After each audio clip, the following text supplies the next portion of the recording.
Well, let's talk about this common root, which is metabolic dysfunction, what that is, and then we'll get into different ways to improve that.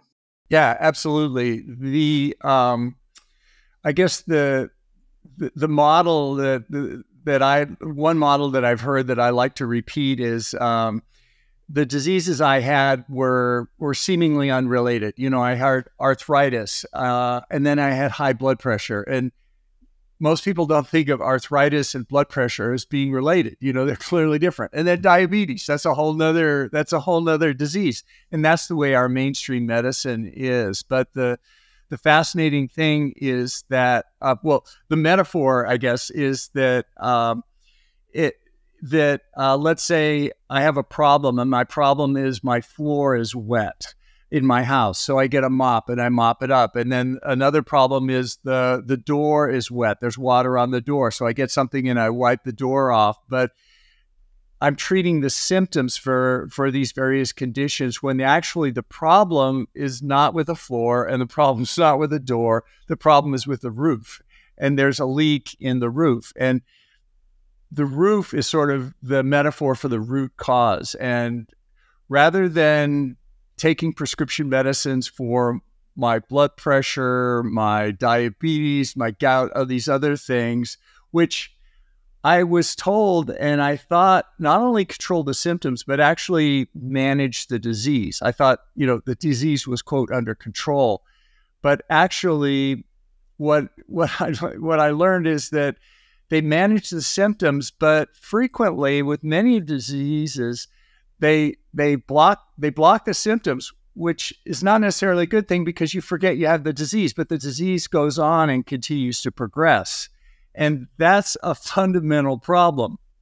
For example, with a heart attack, if you or I happen to go in the hospital, God forbid, to have a heart attack these days, where the blood flow is limited to our heart muscle through an obstruction in the coronary artery, which is the number one cause of death statistically for all of us, we will get what's called a stent, which is a mechanical opening of the blood vessel. And, for many people, it's like, wow, thank God I got my heart attack taken care of, done with that. I got a stent, all is good. When in actual fact, the stent only prevents me from dying on the table, perhaps. And studies have shown that stenting the blood vessel doesn't do anything to the long-term outcome of the disease. In fact, the cardiovascular disease, what's called atherosclerosis, continues to progress in all the blood vessels and even in the stent, unless I do other things. But the stent itself is just sort of a Band-Aid. And that's true for insulin with type 2 diabetes. It'll keep me from dying of an acute high glucose problem, but it doesn't control the long-term complications of diabetes or high blood pressure. I take blood pressure medicines, my blood pressure goes down. I think I'm done, but actually the damage to the blood vessels is continuing on in the background, but I'm just not aware of it anymore. My doctor doesn't care because not that he doesn't care, she doesn't care. It's that it's managed and the blood pressure's down. So the fundamental problem was that the approach that I was given was managing the symptoms, but to your point, didn't address the basic underlying metabolic conditions that were the root cause. And as you explain these different areas and approaching it through symptoms, it gets me thinking about a microcosm of that, what the body does with insulin as our metabolic health degrades, and it tries to manage that blood glucose by making more and more insulin, and we become insulin resistant. So there's the overt taking insulin like you were talking about, but then the body also is compensating in its own way as our metabolic health degrades, which can take, 10, 20 years before full-on type 2 diabetes occurs, and all kinds of damage can be done in the meantime. Yeah, absolutely. The whole metaphor or the whole disease of type 2 diabetes, my thinking really changed on that. I used to think that type 2 diabetes was like many diseases. As a doctor, I thought, well, you either have it or you don't. It's an on-off switch. And that's the way our healthcare system is set up for billing. When your audience has probably heard about hemoglobin A1C as a marker for diabetes. And once it gets over 6.5% in the United States, you're a diabetic. And if it's below that, you're not. You may be pre-diabetic, but it's sort of an on-off switch. But, to your point, diseases like diabetes and Alzheimer's disease and cardiovascular disease and all these diseases are present for years, if not decades, before the doctor will actually diagnose them in us. And it's really in our best interest to begin to address them in the prevention stage and not wait until the doctor says, yep, you've got Alzheimer's disease, you've got diabetes, because you really had it for years or decades beforehand.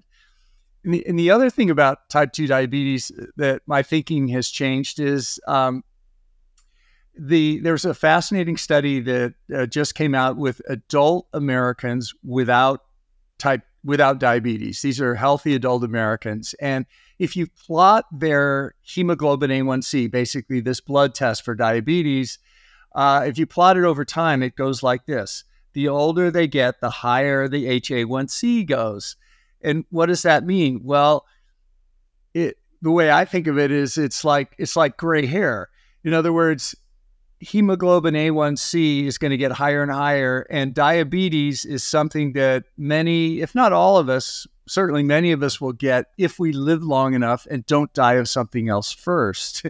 In other words, so what does that mean? So when I make choices about my lifestyle, when I make choices about my metabolic health, I want to do those choices as if I were a diabetic, a type 2 diabetic now, because I'm already on the path to it, even if I haven't crossed the threshold where my doctor will, diagnose it.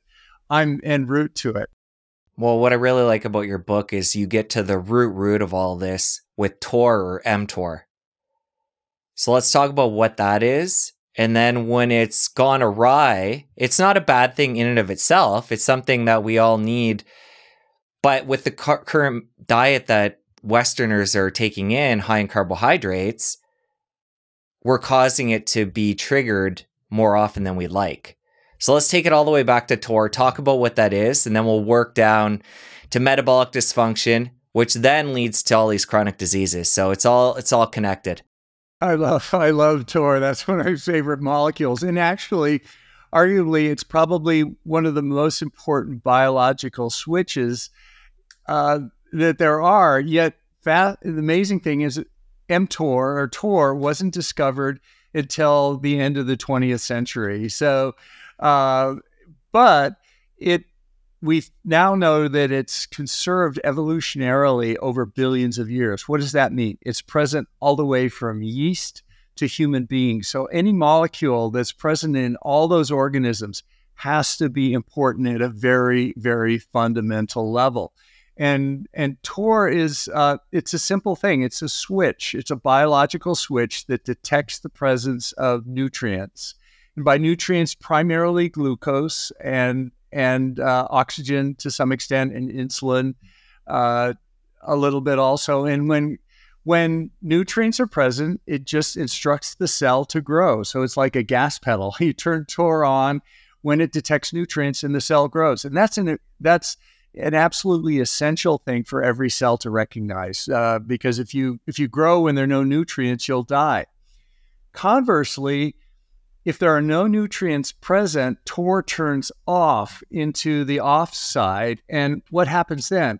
Well, it tells the cell not to grow, but it also tells the cell to turn on something called autophagy, which is kind of repair, where it gets rid of older damaged parts of the cell. And it's actually a good thing. It's a healthy thing. So healthy organisms have mTOR turned both on and off. Both growth and repair are good. And your point you made is that modern humans have mTOR turned on all the time, or too much being turned on. And the reason is, arguably starting 12,000 years ago in the agricultural revolution when we first began to domesticate plants. Before that, if you imagine hunter-gatherers, Tor would be turned on when you capture a buffalo and eat a buffalo, and then maybe it's turned off for a couple of weeks while you're hunting, and then it gets turned back on. It goes off and on. But beginning 12,000 years ago with agriculture, food became more and more available. And then it just rapidly accelerated in the last 20 to 40 years before that with refrigeration, and then most recently with junk food, which makes up the majority of our food supply now, to the point where people are eating all the time. And mTOR is turned on for most of us on the on side, which contributes to cell growth. Now, cell growth is important when we're young and our bones are growing, our brains are maturing. But there's a theory of longevity, which is gaining a lot of acceptance, is that turning mTOR on in this on state drives hyperfunction, and the hyperfunction actually drives the chronic diseases, all the ones that kill us. Cardiovascular disease is hyperfunction. The blood vessel wall proliferates and it's overgrowth. Cancer, of course, is a poster child for hyperfunction. Cells grow beyond control and they spread, they metastasize. Alzheimer's disease. Alzheimer's disease represents the ultimate failure of our medical research establishment. I mean, if you think about it, we've had decades of time to do the research. We've had essentially unlimited financial resources. And what have we come up with? There's no pharmacological intervention for Alzheimer's that has any effect. And even our understanding of what causes Alzheimer's is flawed. The beta amyloid hypothesis is really falling apart now. And there's reason to believe that Alzheimer's is driven by a type of inflammation and hyperfunction, among other causes, if you follow Dale Bredesen's work and all. And certainly metabolic disease, as we'll talk about, if we correct metabolic abnormalities with things like ketosis and all, we can actually reverse Alzheimer's disease like no drug can, and cause the brain fog to go away in some patients, not all patients, but it actually improve their function. So mTOR is fascinating. And the great thing about mTOR is we can influence it by our lifestyle choices. Certainly with nutrition, we can avoid foods that turn mTOR on, but also with sleep, with exercise, with stress, other things that turn mTOR on. And there's actually a drug that specifically targets mTOR, which many people are taking for off-label use for longevity. Although I wouldn't recommend replacing lifestyle changes and just say, hey, here's a pill. I don't need to do anything. This is a pill that's going to turn mTOR down. That's probably not the right approach for now.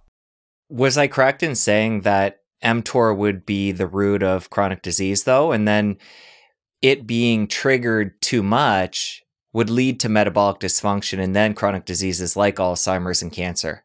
Do I have that right? Yeah. I mean, mTOR is a major metabolic switch in a network of switches like AMP kinase and other things. But mTOR arguably is one of the most important ones. And when we turn mTOR on and nutrients are possible, I mean, if you think about it, when nutrients are possible, food is coming into the cell, foreign matter is coming into the cell. So what else does mTOR do when nutrients are present and it tells the cell to grow? It protects itself, so it turns on inflammation. So when mTORs turn on, it's also an inflammation switch. And inflammation, as we'll see, is, as a root cause, one of the drivers of that metabolic disease drives, and vice versa, that causes all these chronic diseases. If you enjoyed that clip, you're going to want to head over here and catch a full episode. I'll see you over there. If I put food into my mouth and it goes into my stomach and my GI tract, no matter what the food is, it's going to drive inflammation, because inflammation is the body's natural protection against foreign material. Fructose, when it's metabolized